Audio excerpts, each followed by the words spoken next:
Hello, everyone. Hey there, folks. This is Avery. This is Rita. And you're listening to I Don't Know Her, the podcast where we talk about women and some other folks that you've probably never heard of. But you should have. And today, you will.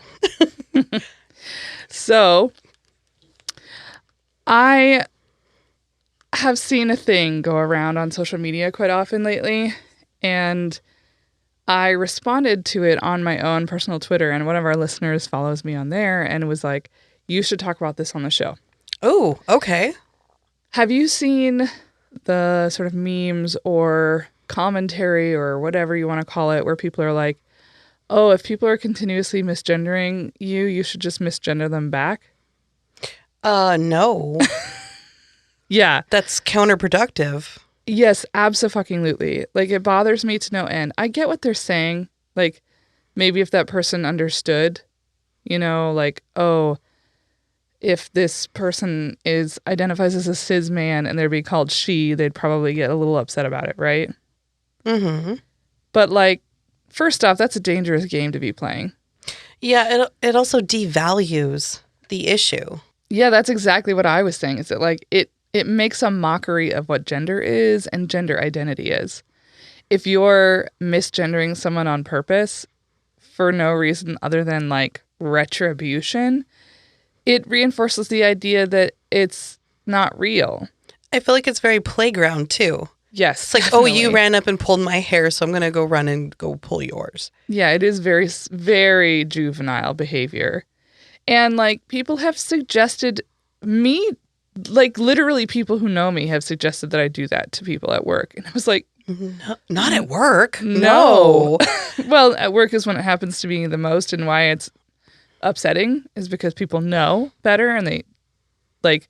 I'm not talking about the people who make a mistake and go like, oh, excuse me, I meant they. I'm talking about the people who just don't give a shit. Purposely or ignoring. Yes. And they just and that's, like, I've complained about it on my social media, my personal social media, and people have been like, oh, you should just misgender them back.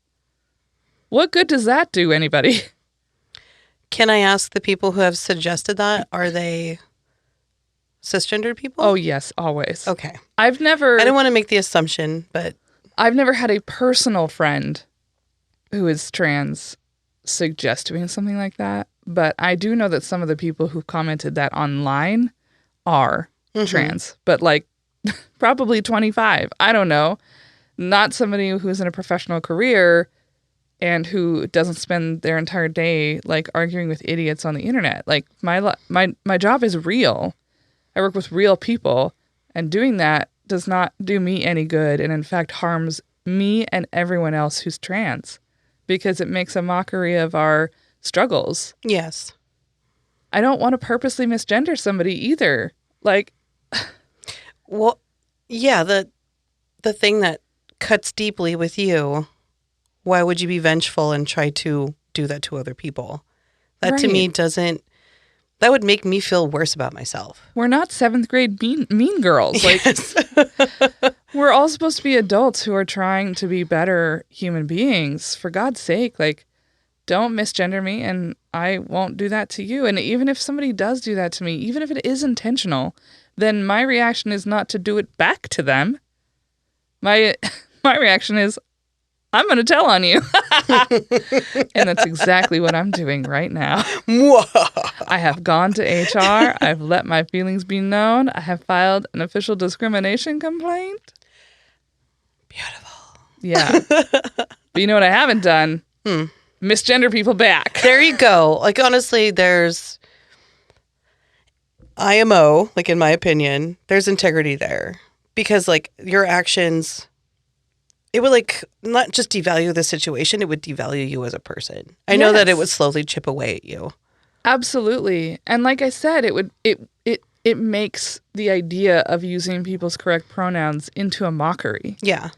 Like, if it's okay to do it willy-nilly, then it's okay to do it willy-nilly, right? Like, what's the problem? If I'm doing it to somebody else intentionally to piss them off or get back at them, it makes everything that I'm fighting for null and void. And then that person could take you and use you as an example. Yeah, exactly. And also a discrimination complaint. Yes. Because, discrimination goes both ways. Mm-hmm. I'm a protected class, but that doesn't mean it's okay for me to target somebody's gender. That's against the law. Yes. I just don't understand why people would even put forward such a ludicrous and, frankly, disastrous idea. I think it's... And I just keep seeing it perpetuated. It's like a simplistic reaction. Yes. It's petty, and human beings tend to be petty. Yeah, that's true. Particularly the gays.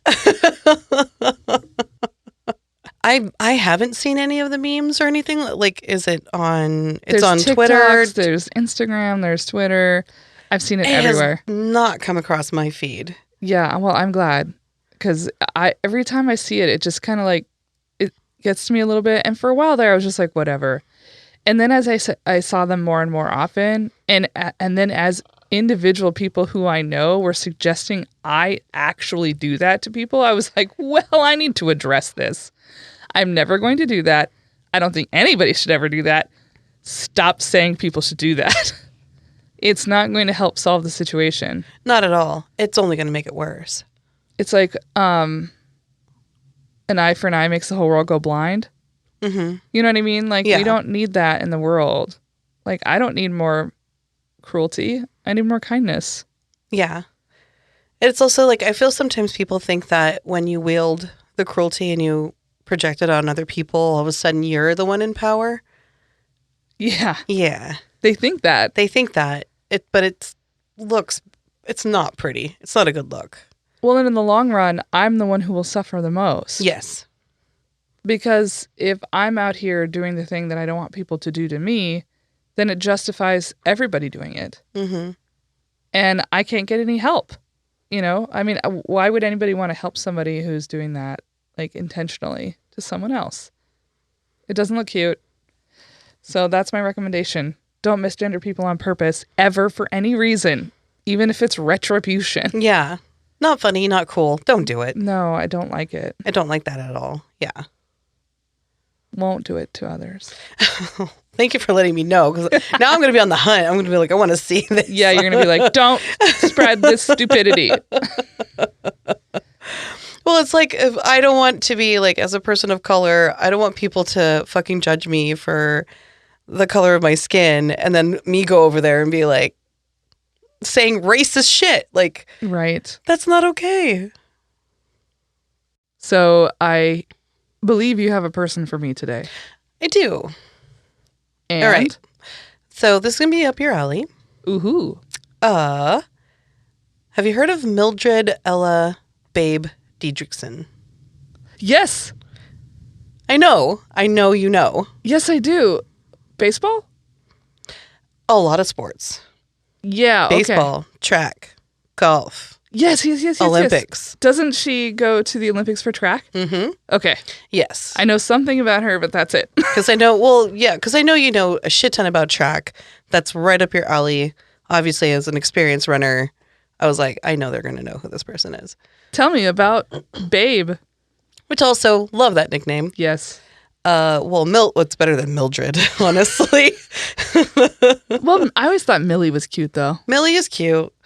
Okay, tell me about Babe. Okay, so I'm just going to call her Babe throughout this. She was born on June 26th, 1911 in Port Arthur, Texas. She was the daughter of Ole. Like, this was weird. It's spelled O-L-E. And I was like, his name is Ole? Yes. Well, they pronounce it Ole, though.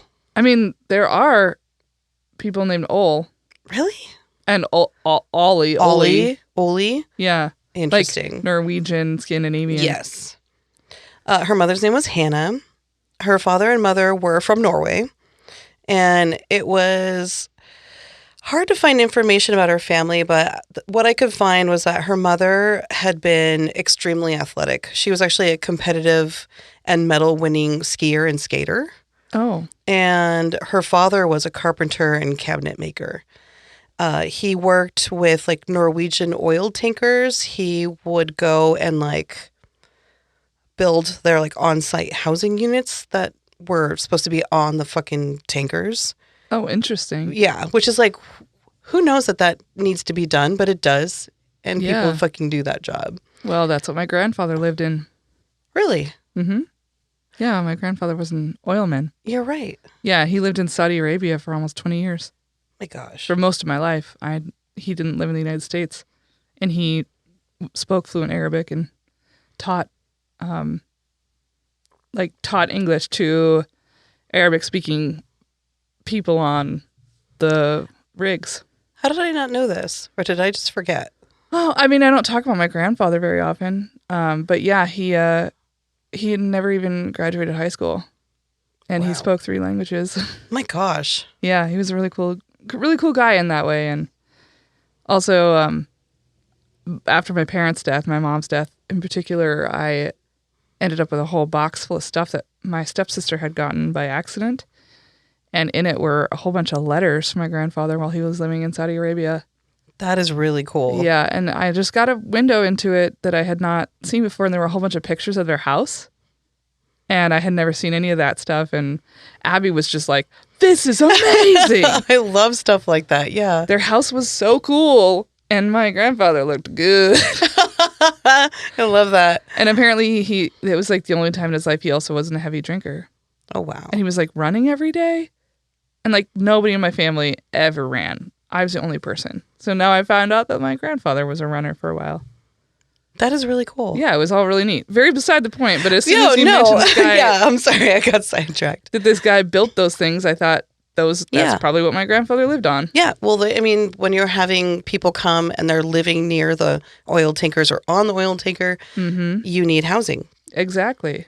Obviously, working on the oil tankers meant her father was gone for weeks at a time. Not finding like a very good living in Norway, their family decided to immigrate to the U.S. It was her father her father moved first. He moved to Beaumont, Texas. And this was before Babe was even born. He moved to Port Arthur, which was like, obviously, it's Texas.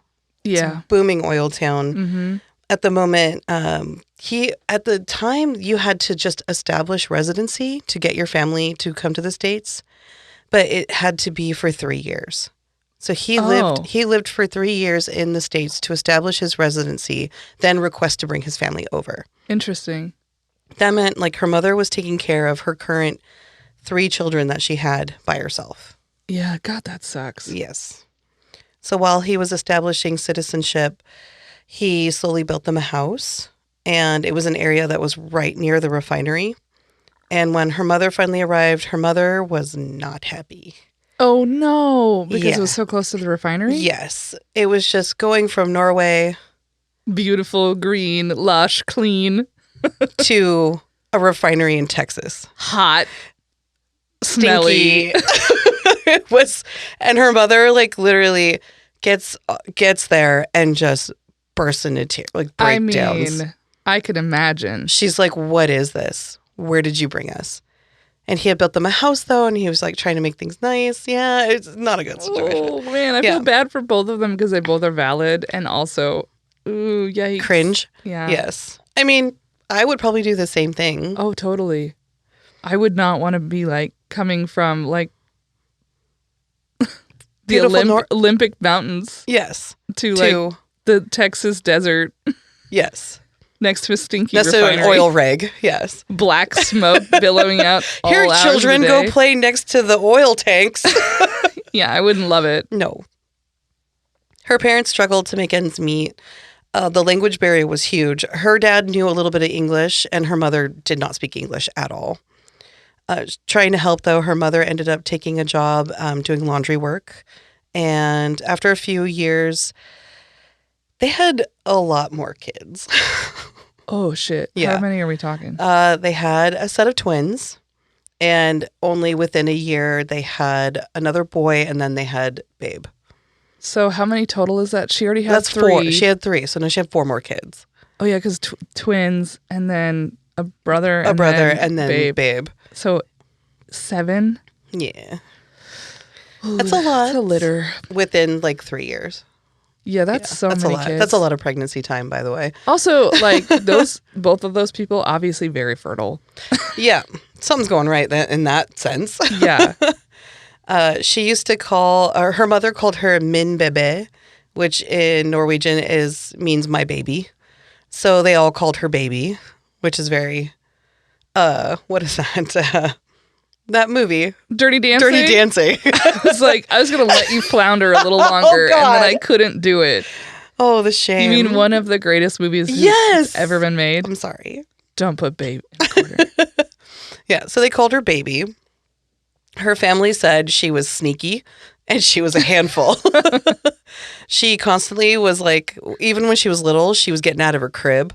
She would like work the bars where she would just like be able to fall out of the crib, and she would just get into everything.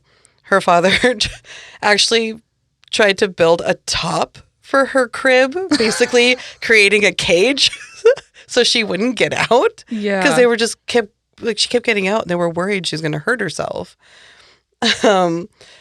They had to be like on their toes with her. When she was around 4, her father decides to go back to work on the oil rig, like out on the rig. And so he's left his wife with all the kids. And actually she was pregnant with another at this time. Yeah. 8 children. Yes. So while he's away, there ended up being a huge like hurricane that happened at that time. It hit where their port was. Over 300 people lost their lives. Oh, God. And a lot of houses were swept away. So while this hurricane is happening, her mother actually goes into labor. Yes. And so she's trying to gather all of her kids. She brings them up to the top level. The bottom level is filling up with water. Oh, my God. This is a nightmare. There's a storm and she's giving birth. Nightmare. Everything about this is terrifying. When Babe talks about this memory, she like actually talks about it like it was no big deal. Like, oh, we got through it. You know, my mom's a champion. She's the biggest influence of my life. You know, she's an amazing woman, but she like made light of the issue. I'm sure her mom didn't feel that way. Well, I mean, years later, probably everybody thought it was just a fun story to tell. Yeah. But at the time, I'm sure it was absolute terror. Yes. So after that storm, her family decided, the mom was like, we need to Get the fuck out of here? Yes. They moved about 15 miles from Port Arthur, not very far, but away from the shore. She started school at Magnolia Elementary. She was very much a little scrappy baby at school. She was constantly getting into fights. She was knocking the boys around big time. She was extremely competitive. Everything was, I need to win. Yes. Yes. Everything's a competition, and I need to win it every single time. Exactly. Foot races. Like, oh, I can lift this. I can do this faster than you. I can do this twice as hard as you. She became like kind of a marble hustler. Did you ever play marbles in school? Not really. I didn't quite understand what the game was. I played a lot of marbles. I actually still have my original set of marbles that my brother gave me from when he was like 8 years old. What are the rules? What do you do to actually It's like play pool. it? It's like pool, basically. Except there's rings. You've got your inner ring. You've got your little ditch in the center where you push a hole into the ground, and you got an outer ring. And so basically your goal is to kick everyone else out of the rings and get your marbles closer into the ring and actually into, I think you get more points for like your big marble, which is your hitter. And just depends on where you land in the rings and how many you can get into the hole. Huh. We used to play marbles all the time. I never knew how to actually play it, so thank you for that lesson. I used to play it in the living room. I would just get yarn and make a circle and get another circle and just play it on the carpet. Yeah. You learn something new every day. I do still have my marbles are in this house. If you want me to show you, I will. I think that's really cool, actually. So marbles were a big deal to her. She was a really big hustler in that. She started to play baseball with the boys, which she had to get special permission from the principal to play. Yeah, because like girls weren't allowed to play football. They weren't allowed to play baseball. That was the same as that Tony Stone that I did. Yeah. Which, do you imagine having going like, can I just play? But she was so good, they were like, yes, please. Yes. Come play on our Catholic leagues with all the boys. True. She did get to join, but they threw her like in the outfield. Of course. Yes. So first they threw her in the outfield. She worked her way to shortstop. And after hitting 5 home runs in a row, all the kids started calling her Babe. Because Like they were Babe like, Ruth? she's the Babe Ruth of the game. Yeah. So she went from baby to babe. She was a really daring kid. She was the leader of a small group of kids, also what we know as a gang. They would go around town and like dare each other to do things. Like, This is my kind of shit. me too. I was like real scrappy like that too. Yeah. Although Like, I wasn't a good athlete, so so that's not my willing to part. just prove yourself. Like, I dare you to go over there and go touch the principal's house. Go ding dong and ditch. Yes. She was dared one time to jump off the roof of a house. Oh, no. Yes. Well, she did it, Oh, and she cut her leg. I'm surprised she didn't break her leg. Well, she ended up like cutting her leg. She didn't like her performance, so she went back and she did it again. The next time she did it, she broke 3 ribs. She was like, I didn't do enough damage. I got to go back. I gotta go back. Yeah.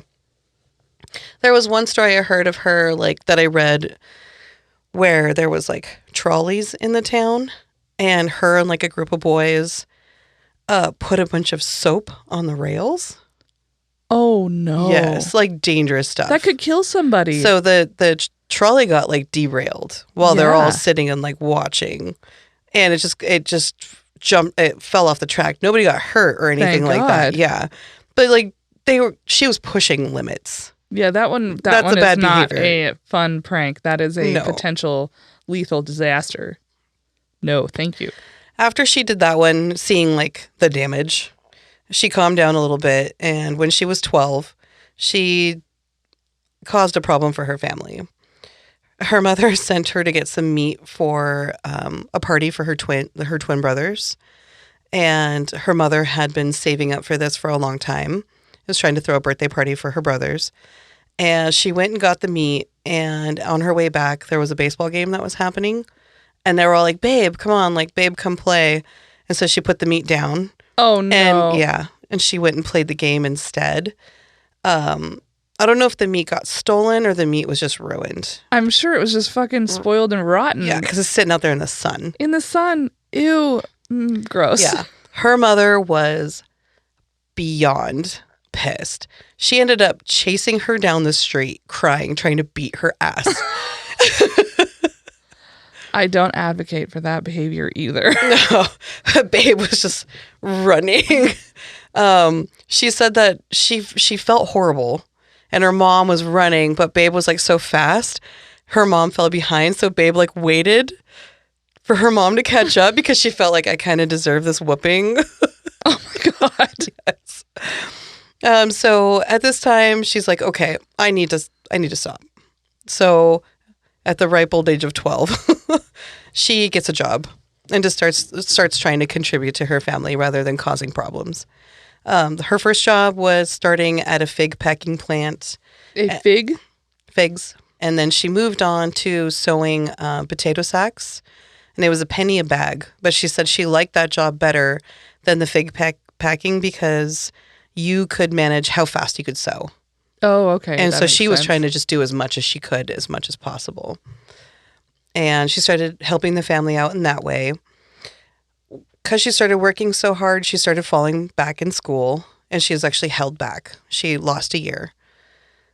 I'm surprised they did that then. Holding kids back. Yeah, because it's like, what, the 1920s? Yeah, she was born in 1911, so if she's so it 12. seems like, people probably didn't give a shit, really. They probably would have just let her quit. I mean, my stepfather, he didn't go past 8th grade. Oh, it's true. Yeah. So people just he was a farm kid. He had to help out on the farm. You think it would be like an understood? Like, yeah, that's I'm what sure I mean. she's It's not the only she's one. working. It's probably fairly common at that time for kids to not continue on in school. Oh, she was held back. Going a little bit forward, she goes into high school. She starts getting into sports. She did swimming, track, basketball. Her English teacher was married to a local newspaper writer named Tiny Skurlock.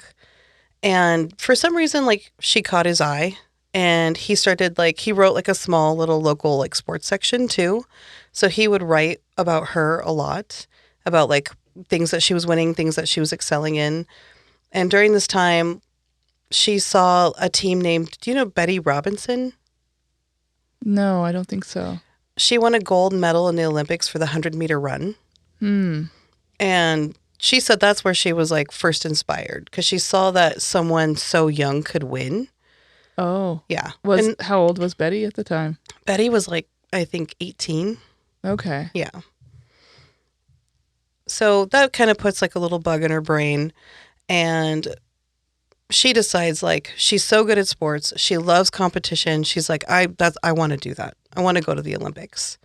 So at the age of 15, she was the high scoring forward on the girls basketball team at Beaumont Senior High School. And with her name being mentioned in the papers from that journalist, she got attention from this guy. His name was Melvin J. McCombs. And he was a coach for one of the best girls basketball teams in the nation.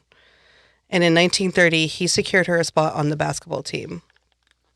The team was called the Golden Cyclones, and the Cyclones were an all-female team that formed part of the AAU, which is the Amateur Athletic Union. Yeah. And also competed in athletics and softball. She was their star player, and she helped them win a national championship in 1931. And she played with them till she graduated and then helped win them a national championship for the next 3 years. Wow. Yeah. So that's in softball. No, this is basketball. Oh, basketball. I thought you said softball as well. Oh, she was playing that, but basketball was this main with the Cyclones. Okay. And she ended up going All-American with that team. Which, when people say All-American, do you know what that means? I thought that was when it's like an honor. It's like when you get the MVP award at the end of a basketball tournament. Okay. I think that's what it is. And I think you get an opportunity to play on an All-American team. So with everybody from that, like, they nominate people. I was like, I hear that term all the time and I know it's like a big deal, but I was like not quite sure like what that actually meant. I think it like means too that you get a nod for like college, things like that. Yeah, definitely. Definitely looks good if you are an All-American athlete. She ends up moving away from basketball, and she seemed to bounce around a lot in sports and kind of like do her best in one area, do her best in the other. Like she never seemed to be able to like just focus on one thing. She liked to do it all. So she ends up going back to track. And at the National Women's AAU track meet in 1931, she won first place in 8 events. 8? 8. Oh my God. And they generally don't even let you sign up for that many events, let alone win them. And she was second in the 9th event. So she won 8 and was only second in the 9th. So she was basically the star of the show. Yes. And in 1932, she won the AAU championship, and she was able to secure a spot to go to the Olympics. Wow. Yeah. So in the Olympic trial events, she came in first in the high jump, in the 80-meter hurdle, and the javelin. She also won the long jump, the shot put, and the baseball throw. She won with a record for the baseball throwing at 82.95 miles per hour. Whoa. That's fucking fast. It is very fast. In just 3 hours, she completed in a total of 8 out of 10 events, and she won 6 of them. And although she qualified for 5 Olympic events, they only allowed women to take part in 3. So she is overqualified. She's showing up. She's ready for the job. She can only do 3. I think it's wise to limit the amount of events that you go into simply because you don't want to overtrain and then fail at all of them. But like, also, you should be able to pick. You should be able to pick. That's so dumb. Yeah. So, and these were the Olympic Games that were held in California. This was, the 3 was the limit for only women, not for men. Yeah. The men could have men could have 5. Yes. So that's the reason why I think it's dumb. So at the 1932 Olympics, her first event at the Games was the javelin throw. And this was the first time the women's javelin had been included in the Olympics at all. Her first attempt, she threw 43.69. It just said M. Is that meters? Meters? Yeah. Okay. And it was a distance that wouldn't be beaten at all. She set the record for the competition. Oh, cool. Yeah. She finished ahead of 2 Germans, Ellen and Tilly, and she became the first ever Olympic champion in the javelin throw. Wow. It's Which, for American women. Yeah. Could you imagine being able to throw that good? No, I cannot. When I used to coach track, which I don't anymore, I used to watch the javelin because the coach was a woman. And those are, how heavy? They're actually usually fairly light, but at that time probably were much heavier because now they're like titanium and stuff, so they're really light, and they're weighted on one side, and so you can throw them, and you have to have such really good form because they have to go far but also high. It's really cool to watch too, just because every step and movement is like gaining that momentum to throw it. Yeah, there are very specific steps. It's like a choreographed dance. She ended up winning her 80-meter hurdle in 11.8 seconds. Okay. 80 meters in 11 seconds. That's pretty fast. She set a world record. Yeah. I'm also just thinking about going that fast and still jumping over something. I walk on a flat sidewalk and fall down. I know. See, hurdles were never, get those things away from me.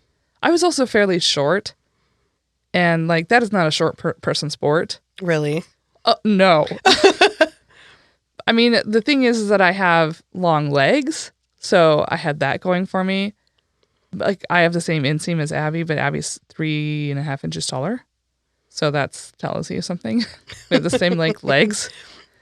But I still I could not get the rotation of my hip. Because that's another thing about hurdles is you have to be able to basically put your hip, your leg has to be able to swing out and be parallel to your body, a 90-degree angle, and then swing it back around.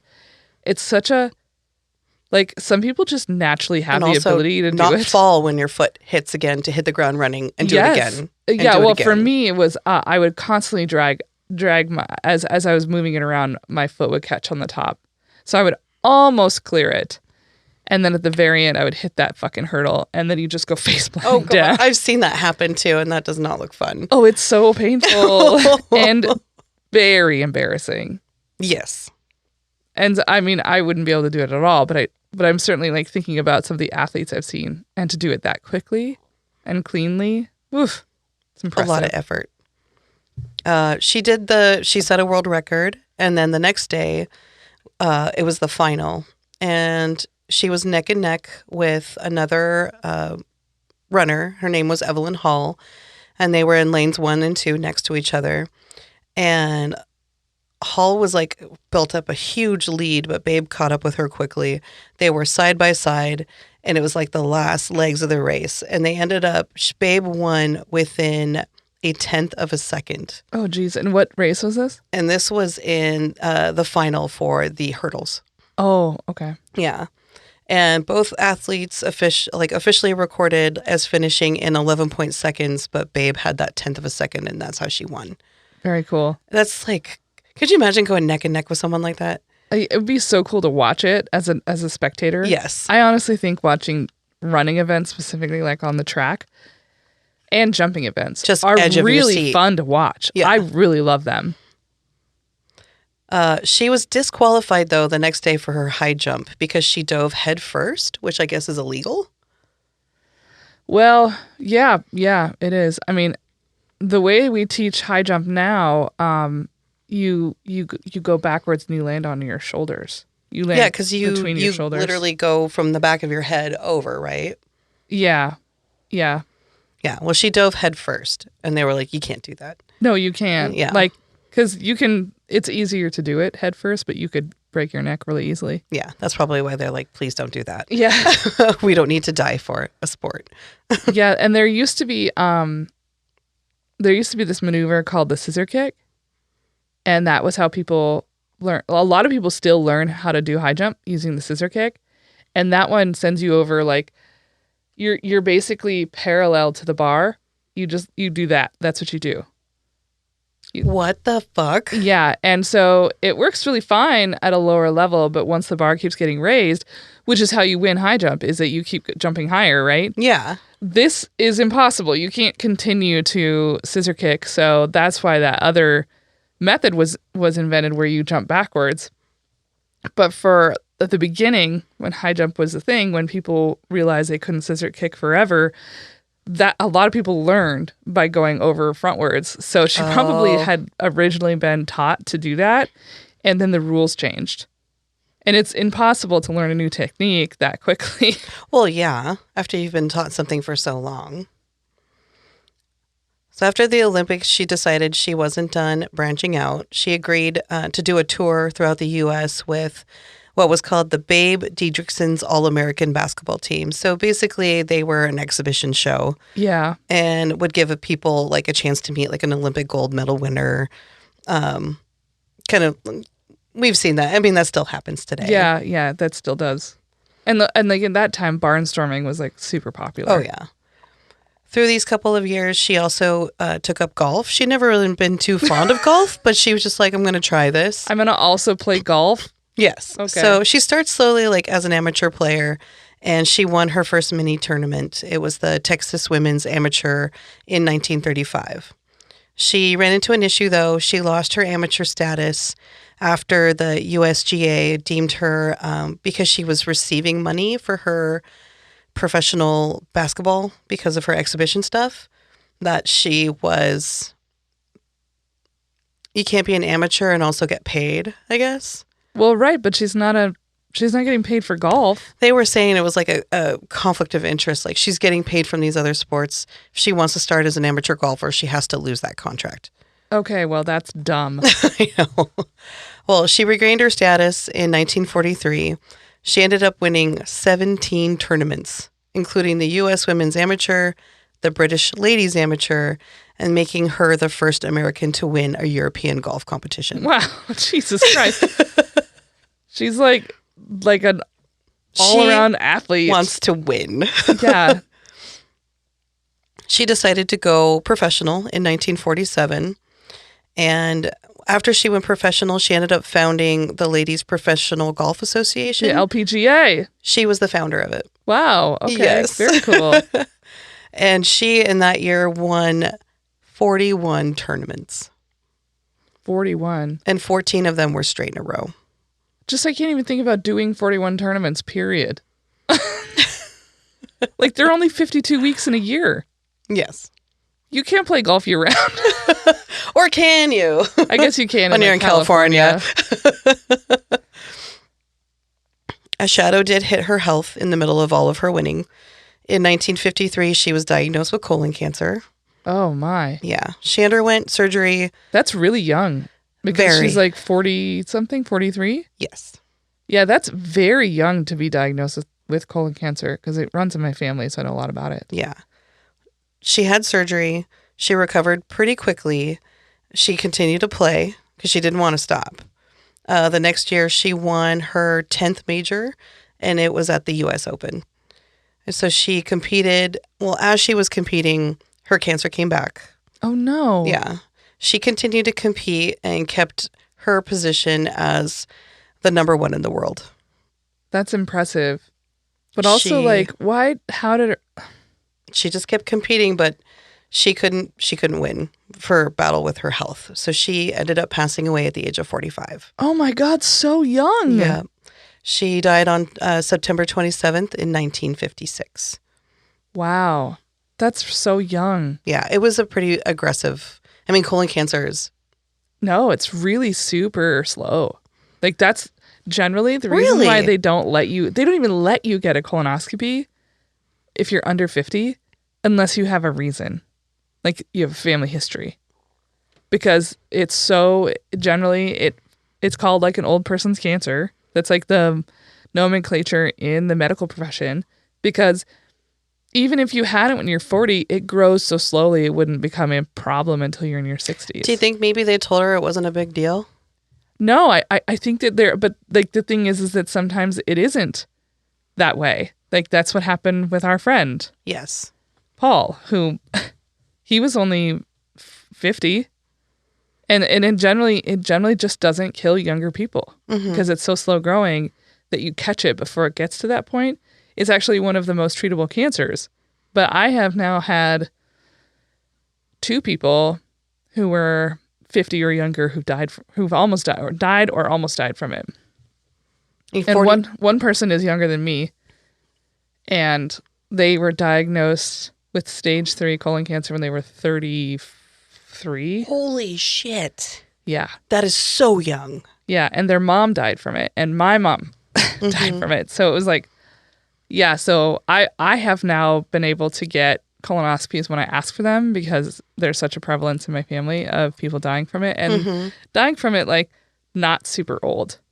People who are in their 60s or 50s. 45. Yeah, that's, I mean, like I said, it's definitely not normal to have colon cancer when you're that young, but it happens. Yeah. But, like, people, I think probably what happens, it's happened before, she probably was having issues for a long time, and she probably was not given a colonoscopy because that's just not a thing they do for young women. Mm-hmm. They just don't.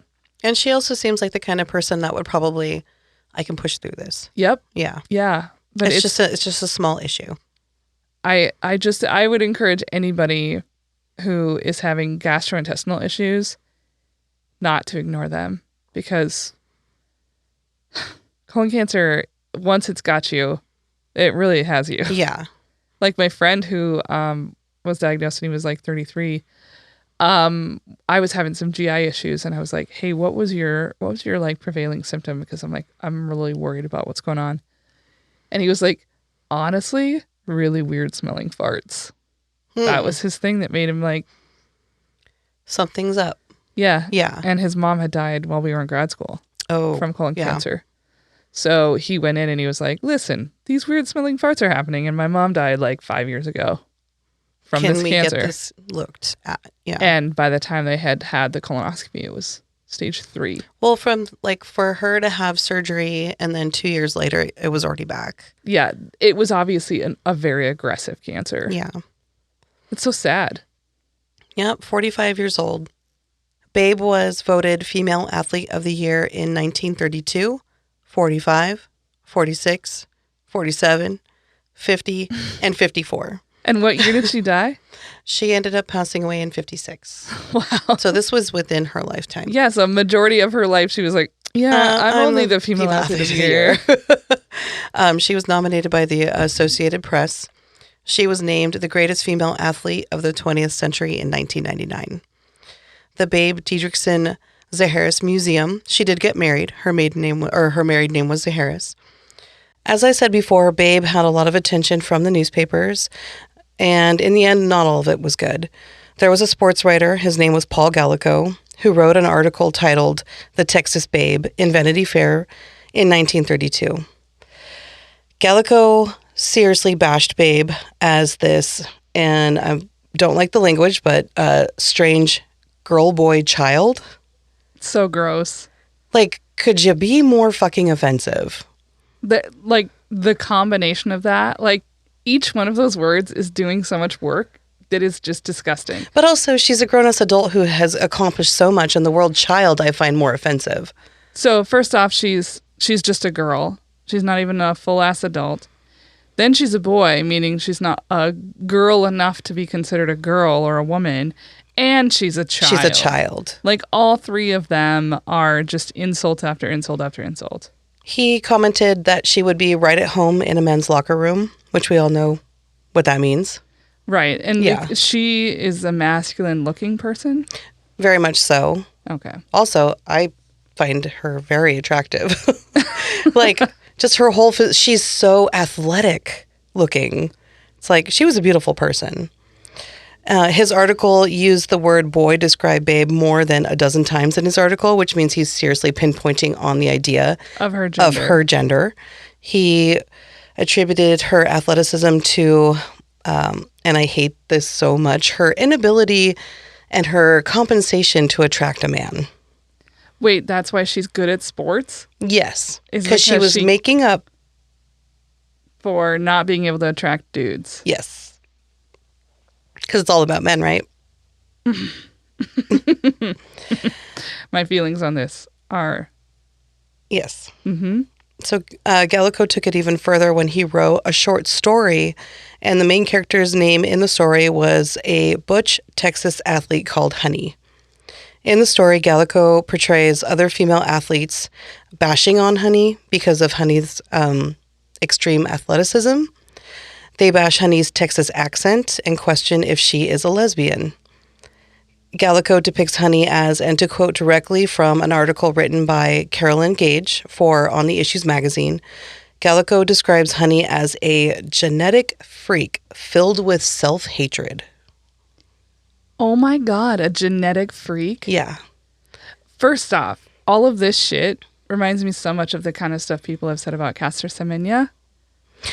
Yes. The runner. Yeah. Who has like a very masculine build and has been like, that's why she can't fucking compete.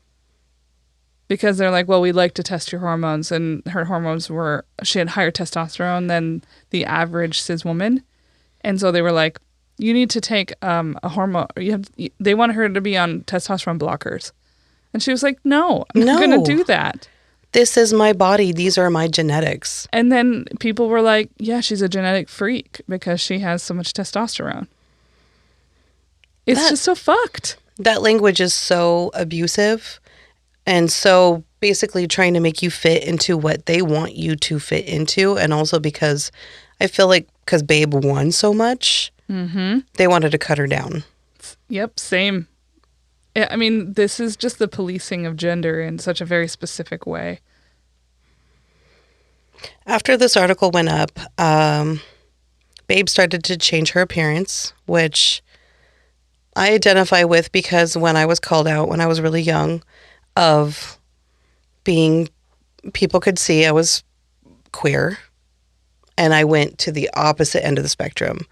I was doing skirts and heels and shit tons of makeup and stuff that like not really is kind of me, but I wanted to look like ultra femme. And Babe does that. Yes, Babe did do that. She started wearing dresses, wearing nail polish. She grew out her hair, started getting it like ironed and curled. She ended up rushing into the marriage with George Saharius. Huge guy. Like once we share on our social media of what he looked like, he is a beast of a man, very big. He was a wrestler in his past, very athletic, very much the manly man. Yeah, he's very masculine. Very masculine. So she ends up marrying him. Very much a beard. Oh. An actual beard. An actual beard. Okay. So she was a lesbian. So this is the thing of the information that I continue to read on is some people were like, no, she was just bisexual. Yeah, bisexuality exists. It does. But then no, she was a lesbian. Yeah, I mean, I think it's hard when somebody is not out in their lifetime. We're just speculating on their relationship status and sexuality based on what we know. And, you know, the reality is that we can just say that we know she was queer. She was queer. Well, after a few years in this marriage, she did enter a relationship with a woman named Betty. Betty was another fellow golf pro that she had met on tour, and they were actually roomed in the same room together during the tournament. They ended up hitting it off and started a relationship with each other. Betty and Babe started a relationship that ended going for the last 6 years of Babe's life. So all the way until she dies. All the way until she died. So I would really feel like you said, speculation, I don't know. It makes me feel icky to speculate too. Mm-hmm. I don't want to do that. Like, what was she or who was she? She loved who she loved. She did marry George. She was with Betty. Betty actually moved in with George and Babe and lived in their home together as a throuple. I mean, well, we don't know that George was in on it. No. Unless you do. Yeah, we don't know that at all. It seems wild that he would be accepting of that, but also like, I mean, I guess he might have known because he was her manager, right? He was her manager, yes. He might have known this whole time and was like, yeah, I'll willingly be your beard and I don't give a shit. Yeah. Who knows? Also, she's sick. Oh, okay. This is during the time she's got colon cancer and it's coming back. Okay. Betty actually took care took care of Babe physically. She changed her colostomy bags. She washed her. She bathed her. She shaved her legs. She washed her hair. I mean, that's love. Intimate. Yeah. That's intimate. Even going as far as when Babe couldn't get out of bed, Betty pushed their beds together so that they could sleep together. She was her caretaker until Babe died. An honor to Babe, her hidden relationship with, which is what I've read in a lot of articles. Some say it's hidden, some say it's open. It just seems like the water's really muddy here. Well, I mean, it was at least partially hidden. Yes. It may not have been hidden maybe to their closest people, but certainly the media didn't know. Not like they weren't writing about it. That guy was speculating. Yes. And actually a lot of information that I read, like going to biography.com, did not mention a single drop. It was only till I went to queer websites where it was mentioned. So they're like pink washing it. They don't want you to know that she was gay. Yeah. Interesting. Love it. Don't. Even the Olympics.com, where they had a whole biography because she was a champion Olympian. That's like talking about Caitlyn Jenner and not talking about the fact that she's trans. Exactly. Like, come on now. It's a huge part of her life. Why wouldn't you fucking include it? An honor to Babe's hidden relationship with Betty. It was written into a play in 2015 for the About Face Theater Company. The company ended up receiving $10,000. It was a grant from the National Endowment of the Arts to help debut the Babe Didrikson project. And it was a play written by Sarah Gubbins, which highlights Babe's career as a lesbian competing, dominating, and shattering barriers in a male-driven multiple sport scene. Because she was a freaking golf pro, basketball player, everything. baseball, swimming. There was even, I found a picture of her in boxing gloves, and nobody mentions that she boxed. And I'm like, what else did she do? Yeah, it seems like she was literally like, there's a sport out there I haven't tried yet. Well, I might as well be the best at it. Yes. They built a museum and visitor center, and it was built in her honor in Beaumont, Texas, the city where she grew up. She ended up being able to be on a few stamps. There was a film made about her, documentaries. There was a few books written about her, as well as where she grew up in Texas. There's streets named after her, and there's also numerous golf courses that are named after her. A lot of my information that I got was from an article written from Olympics.com. It's called The Legend of Babe Didrikson. I did use Wikipedia for a timeline, and then biography.com had a wonderfully written life story about her. Very cool. I definitely had known her name, but I didn't know all of that stuff that she had done. The Didrikson's what got me. Because I was like, I've heard this. Yeah, Babe Didrikson. Yeah. And I almost thought, because we've done so many people, I was like, we've already done her. I know. I actually, as you were talking, I was like, have I done her? Yeah, that's what, and I went through and I looked and I was like, we haven't. I was like, okay. It's like, how do I know this? I think I've talked about her, though. Okay. I think she's been mentioned in a couple of our stuff because I'm sure she crossed paths with some of the other athletes that we've discussed because they were in the same time. And also she was in every fucking sport. She was in it all. She was in it to win it. I think I actually talked about her when I was talking about that. Do you remember that track runner whose name is escaping me at the moment? But one of my former coworkers had known this track athlete, and I think that they competed against Babe. Okay. I think I remember that. It's just her name sounded familiar, but she was a scrappy little lady. Well, thank you for bringing the whole story of Babe. That's the story of Babe. Babe Didrikson. Thank you, everyone, for listening. And thank you to Lucas for our wonderful editing. And also thank you to Jennifer Finch for our amazing opening music. Don't forget to check out our Patreon and subscribe to hear our interviews. We just posted our April interview. It was late. That was my fault. It was already done. Everything was done. I just spaced having posted it. I thought it magically had already happened. And I had spoken with a woman who has a podcast called Beyond 6 Seconds, Carolyn Keel, and she was diagnosed with autism shortly before her 45th birthday. And so she talks a lot about what it's like to figure that out about yourself later in life, and also how it presents differently or is often undiagnosed in girls and women, and how it's very much all of the science that we know about it is very much based on cis white boys, not even men, because that's how we think of it as a childhood disease. So, and not even a disease, but that's what it used to be thought of as. So I think it's a really fascinating, interesting topic to hear about. So go on, subscribe, listen to what Carolyn has to say. This is fascinating. All right, till next time. Yes, till next time, everybody. Thank you, folks. Goodbye.